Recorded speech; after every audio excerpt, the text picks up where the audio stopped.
అనూరుడు అని ఆయన గరుత్మంతుడికి సోదరుడు, వినత యొక్క కుమారుడు. ఆయన సూర్యరథాన్ని నడుపుతాడు. రథాన్ని సిద్ధం చేసి సూర్యనారాయణమూర్తి యొక్క అంతఃపుర ద్వారం దగ్గర నిలబడతాట. నిలబడితే సూర్యనారాయణమూర్తి అంతఃపురంలోంచి బయటికి వస్తాడు. ఇక రథం ఎక్కాలి. అనూరుడి వంక చూస్తాట. పరమభక్తితో సూర్యుడికి నమస్కారం చేస్తాడు అనూరుడు.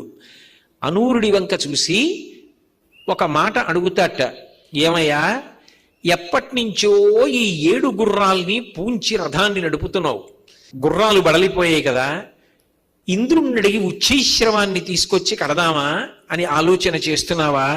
మన గుర్రములకు బడలిక ఉండదు, ఇటువంటి గుర్రములు సృష్టి లేవు, ఇవి ఆకుపచ్చ వర్ణంలో ఉంటాయి, వీటిలోంచి వింతకాంతులు వస్తాయి, ఆ గుర్రములనే కట్టు.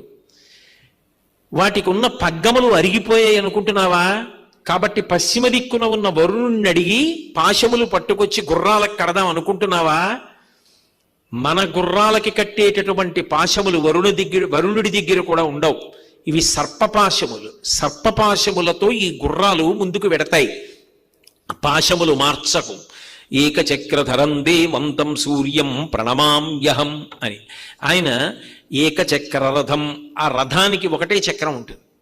ఒక చక్రమే ఉంది కాబట్టి విష్ణువు దగ్గర ఉన్న సుదర్శన చక్రాన్ని తీసుకొచ్చి రెండో వైపు అమరుద్దాం అనుకుంటున్నావా? ఇరుసికి అక్కర్లేదు, ఇన్నేళ్లు తిరిగినా చక్రం అలాగే ఉంటుంది, బెంగపెట్టుకోకు అంటట. పరమ సంతోషాన్ని పొంది అనూరుడు సూర్యనారాయణమూర్తికి నమస్కారం చేసి రథం ఎక్కుతాట. వెనక సూర్యుడు వచ్చి రథం ఎక్కుతాడు.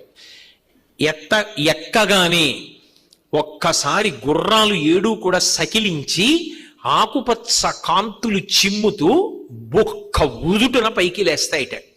నడుం వరకే ఉంటాడు అనూరుడు, కింద కాళ్ళభాగం ఉండదు. ఎందుకంటే గుడ్డులో పూర్తిగా పొదగడం పూర్తి కాకముందే వినత బద్దలు కొట్టింది, అందులోంచి వచ్చాడు. ఊంచుకోవడానికి కాళ్ళు లేక వెల్లగిల పడతాట అనూరుడు. పడి మళ్ళీ సర్దుకుని రథంలో కూర్చుని పగ్గాలు పట్టుకుంటాట. ఒకసారి గిర్రన తిరుగుతుందట రథం. నాకు ఆ మయూర కవి చేసినటువంటి వర్ణన చదువుతుంటే ఆశ్చర్యంగా ఉంటుంది. ఎలా దర్శనం చేశాడ్రా మహానుభావుడని. 100వ శ్లోకం పూర్తి చేసేటప్పటికి రచన కుష్ఠవ్యాధి పోయింది. ఆ రథం గిర్రని తిరుగుతుంది. తిరిగినప్పుడు తూర్పు దిక్కుకు ముందు చూస్తుంది. చూడగానే అక్కడ ఇంద్రుడు నిలబడతాడు. ఎందుకని అంటే ప్రాగ్దిగ్భాగే ఇంద్రో దేవత ఇంద్రప్రసాదాత్ రాజ్యాభివర్ధనమశ్నుతే అని కదా ఆశీర్వచనం. తూర్పు దిక్కుకు ఇంద్రుడు అధిపతి. గౌతమ మహర్షి శాపం చేత ఆయనకి ఒళ్ళంతా కళ్ళు పద్మాల్లా కనపడతాయి. సహస్రాక్షుడు అని పేరు. సూర్యకిరణాలు పడితే పద్మాలు విచ్చుకుంటాయి. ఇంద్రుడిలా నిలబడేటప్పటికి తూర్పుకి సూర్యకిరణాలు పడితే ఇంద్రుడి యొక్క ఒంటి మీద ఉన్న పద్మాలన్నీ ఒక్కసారి వికసనం పొంది అన్ని పద్మాలతో ఉన్న ఇంద్రుడు విచిత్రంగా ఉంటాట. ఉండి నమస్కారం చేస్తాట సూర్యుడికి. రథం ఆగ్నేయ దిక్కుకు తిరుగుతుంది. అగ్నిహోత్రుడు భట్టారక బిరుదంకితుడు. భట్టారక అంటే పరమ పూజనీయుడు అని గుర్తు. శ్రియమిచ్చే హుతాశన, ఐశ్వర్యము కానీ మంచి బుద్ధి కానీ అగ్ని ఆరాధన వలన వస్తుంది. అగ్నిహోత్రుడు లేచంటట, రాత్రి నేను వెలుగుతుంటే బాగా కనపడ్డాను అందరికీ. సూర్యదేవా, నువ్వు ఉదయించావు, నా కాంతులను కప్పేశావు అని 2 చేతులిచ్చి అగ్ని నమస్కరిస్తాట. రథం దక్షిణానికి తిరుగుతుంది. తిరిగేటప్పటికి యమధర్మరాజు గారు దున్నపోతు మీద కూర్చుని ఉంటాడు. కాలంలో ఎవరి ఉసురు తీయాలో లెక్క కట్టుకుంటూ ఉంటాడు. వెంటనే అనూరుడు ఒక పెద్ద కేక వేస్తాట. గుర్రానికి దున్నపోతుకి పడదో, ఒకదాన్నొకటి కుమ్ముకుంటాయి. నీ తండ్రి అయిన సూర్యనారాయణమూర్తి లోకమునందు ప్రయాణించడానికి బయలుదేరాడు. యమధర్మరాజా, దున్నపోతు నుంచి కిందకి దిగి దాన్ని వెనక్కి కట్టు అంటాట. గబగబా తొందరపాటుతో యముడు దున్నపోతు నుంచి దిగిపోయి దాన్ని వెనక్కి తిప్పి కట్టేసి 2 చేతులు కైమోడ్చి నమస్కరిస్తాట. తండ్రి కదా మరి సూర్యుడు. రథం దక్షిణం నుంచి నైరుతికి తిరుగుతుంది. రాక్షసులందరూ నైరుతి దిక్కున లేచి నిలబడతారట. ఒరే, ఇంతకాలం మీరు క్రూరమైన బుద్ధులను పొంది ఉన్న కారణం చేత రాక్షసులు అనిపించుకున్నారు. అందులో ఉన్నటువంటి శివతేజస్సు మీ మీద పడితే మీకు రాక్షస బుద్ధులు పోయి మంచి బుద్ధులు కలుగుతాయి. అపకీర్తి పోయి మంచి పేరు పొందుతారు, నమస్కరించండి అంటే అనూరుడు. రాక్షసులందరూ నమస్కరిస్తారు. నైరుతి నుంచి మండలాకారంగా పశ్చిమానికి తిరుగుతుంది. వరుణుడు లేచి నిలబడతాడట. జలాధిదేవత కదా, పశ్చిమ దిగ్భాగే వరుణో దేవత వరుణ ప్రసాదాత్ వంశాభివర్ధనమశ్నుతే అని ఆశీర్వచనం. ఆయన అనుగ్రహం ఉంటే వంశం వృద్ధిలోకి వస్తుంది.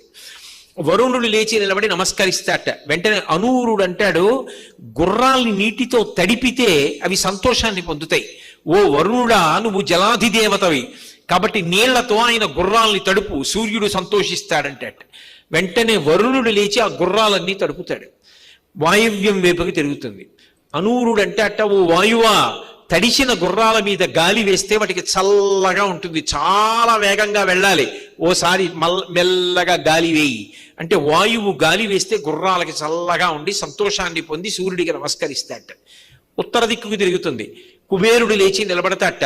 నా దగ్గర నవనిధులు ఉన్నాయి, అందులో చాలా గొప్ప నిధులు శంఖనిధి పద్మనిధి. నీ చేతులలో శంఖము పద్మము ఉన్నాయి సూర్యనారాయణమూర్తి, నీ అనుగ్రహం వల్లే నాకు ఈ ఐశ్వర్యం వచ్చింది. నీ దగ్గర శంఖనిధి పద్మనిధి, నా దగ్గర శంఖనిధి పద్మనిధి. ఈ ఐశ్వర్యానికి నువ్వు కారణమని రెండు చేతులు ఎత్తి నమస్కరిస్తాట. రథం ఈశాన్య దిక్కుకి తిరుగుతుంది. అక్కడ అధిపతి పరమశివుడు లేచి నిలబడతాట. శంకర, లోకంలో ఎక్కడైనా అద్దం ముందు నిలబడితే బింబము ప్రతిబింబము ఒకలాగే ఉంటాయి. నేను అద్దం ముందు నిలబడ్డాను అనుకోండి, నేను ఎలా ఉన్నానో ప్రతిబింబం అలాగే ఉంటుంది. నేను ప్రతిబింబం మీద నిల్చున్నప్పుడు ఉత్తరీయం వేసుకోలేదని కనపడింది అనుకోండి, ప్రతిబింబానికి వెయ్యనుగా నేను వేసుకుంటాను తప్ప నేను ఒకలా ఉంటే ప్రతిబింబం ఒకలా కనపడదు. కానీ సూర్యరథం ఈశాన్య దిక్కుకి తిరిగేటప్పటికీ ఆ సూర్యనారాయణమూర్తి బింబం అయితే ప్రతిబింబం మాత్రం ఇంకోలా కనపడుతుందట. ఆయన పచ్చటి పట్టుపుట్టం కట్టుకుంటాడు, ఆయన నాగచర్మాంబరధరుడై ఉంటాడు. బింబము ప్రతిబింబము ఆయనే ఈయన, కానీ ఆయన ఈయన రెండు రూపాల్లో కనపడతారట. ఓ శివ, నువ్వే నేను, నేనే నువ్వు, కానీ రెండుగా కనపడుతున్నావు, ఇది చమత్కారం అని ఇద్దరు నవ్వుకుని మళ్ళీ తూర్పు దిక్కుకి తిరిగి రథం బయలుదేరుతుంది. అసలు సూర్యరథ గమనం మొదలయ్యేటప్పటికే అంత గొప్ప ఆశ్చర్యకరమైన సన్నివేశం. అసలు ఎలా ఊహ చేశాడో మహానుభావుడు. ఒక అద్భుతమైన మాట అన్నాడు.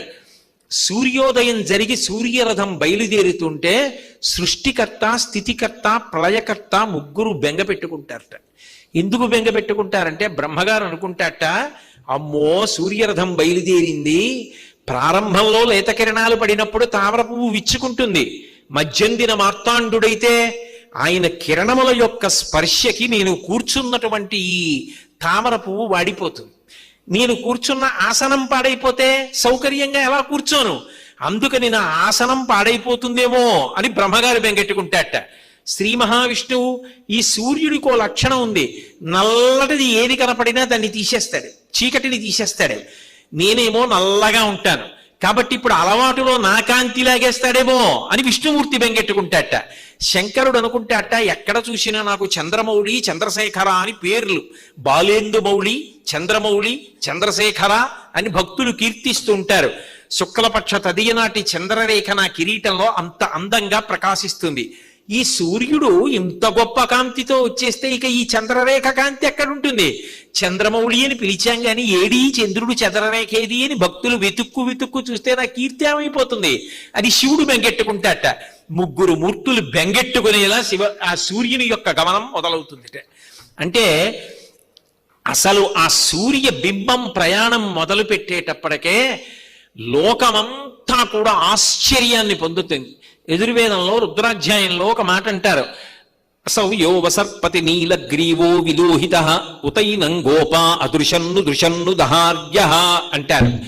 పరబ్రహ్మాన్ని దర్శనం చెయ్యాలంటే ఏదో మహానుభావులు గొప్ప తపస్సులు దర్శనం చేస్తారు, కానీ ఏమీ తెలియనటువంటి పరమ అజ్ఞానంలో ఉన్నటువంటి వాళ్ళు, తలకడిగితే మొలకడగనటువంటి వాళ్ళు, ఏమీ చదువుకోని వాళ్ళు, కాంతలు అరణ్యాలలో చెరువు దగ్గరికి వెళ్ళి నీళ్లు తెచ్చి కుండలు తల మీద పెట్టుకుని ప్రయాణం చేసి కబుర్లాడుకుంటూ విడుతున్న వాళ్ళకి కూడా ఏ విద్య లేకపోయినా భగవంతుడు తూర్పు దిక్కున చూడడానికి యోగ్యంగా దర్శనమిచ్చేది ఎక్కడ అంటే సూర్యబింబంగా దర్శనమిస్తాడు.